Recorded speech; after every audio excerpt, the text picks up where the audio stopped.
Bienvenue à toi. Dans cette vidéo, je vais te parler de la bulle immobilière, précisément à Dubaï. Comment ça s'est passé, pourquoi, les raisons, est-ce qu'on en est sorti ou pas? Je vais t'en parler dans cette vidéo. Tout d'abord, je me présente, Fodil Mahani, serial entrepreneur, investisseur, notamment dans l'immobilier, et mentor. J'encadre des entrepreneurs à atteindre leurs objectifs. Je te disais, je vais te parler de bulle immobilière. Et à travers cette bulle immobilière à Dubaï, qui a eu lieu et qui a explosé précisément en 2008, je vais te raconter deux témoignages, deux histoires de proches, d'amis qui ont investi dans l'immobilier à Dubaï justement en 2008. Alors, cette crise immobilière à Dubaï, qui a frappé donc Dubaï en 2008, comment ça s'est passé exactement? Eh bien, il faut savoir que à Dubaï, ils ont énormément développé donc la partie real estate, la partie donc immobilier à Dubaï, énormément de projets qui ont vu le jour vraiment un peu de manière désorganisée. C'était pas très régulé, pas très réglementé. Donc les gens achetaient, revendaient assez rapidement. On arrivait parfois même dans des situations où, si tu veux, tu avais un investisseur qui achetait en offline, c'est-à-dire que le projet n'était pas encore sorti.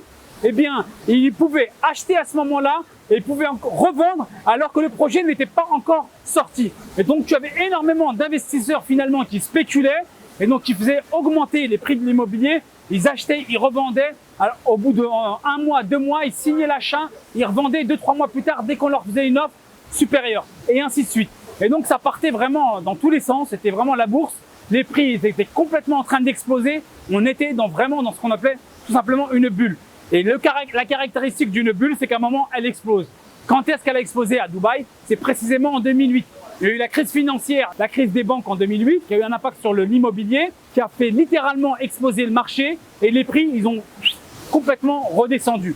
Et donc, du coup, ce qui s'est passé, c'est que tu as eu énormément de promoteurs immobiliers qui avaient commencé leur projet, mais qui se sont rendus compte que finalement, avec le prix maintenant qui avait chuté, ils ne retombaient plus dans leurs frais. Donc, beaucoup ont fait faillite et d'autres ont même profité de la situation pour arnaquer tout simplement des investisseurs en quittant le pays, en se déclarant faillite et en partant bien sûr avec les apports des investisseurs. Donc ça a été quelque chose qui s'est réellement passé. Maintenant, je vais te raconter l'histoire de deux amis investisseurs en 2008.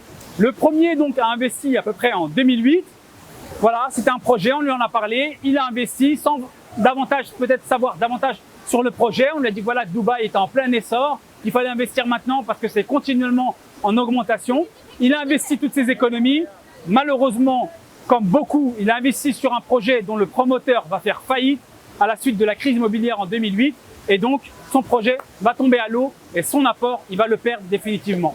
Donc ça, c'est le premier cas, c'est un ami proche que je connais personnellement. Dans l'autre cas, un ami, voire même j'ai deux amis dans ce cas de figure, qui ont investi pareil à cette période-là, juste après donc 2008, au moment où le prix de l'immobilier avait bien chuté. Okay, ils ont investi, les projets, ils avaient mis un peu de temps à sortir, finalement ils sont sortis, les prix ont complètement augmenté entre-temps et donc sont complètement satisfaits de leur investissement naturellement car les prix ont largement explosé par rapport à ce qu'ils avaient investi initialement. Pourquoi je te parle de ces deux histoires? C'est pour te montrer que deux investisseurs quasiment à la même période peuvent avoir des trajectoires complètement différentes.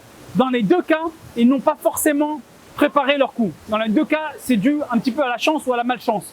Parce que même pour ceux qui ont marché, pour les amis, ils ne connaissaient pas plus dans le détail l'investissement immobilier. Donc on peut dire naturellement que c'est vraiment, voilà, ça a marché comme ça aurait pu ne pas marcher. Donc c'est là où je veux en venir et c'est là où la moralité de l'histoire.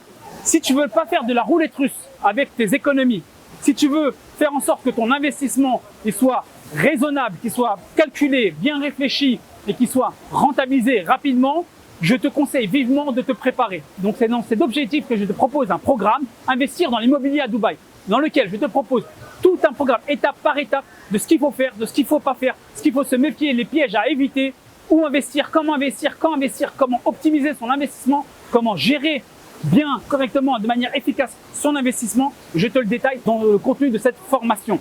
Il suffit juste de t'inscrire là sur le lien qui est dans la description et tu vas recevoir une vidéo gratuite justement de ce programme où tu vas avoir quelques conseils et techniques pour investir intelligemment à Dubaï. J'espère que cette vidéo t'a plu. Je te dis bis and kiff à toi et à bientôt. Ciao.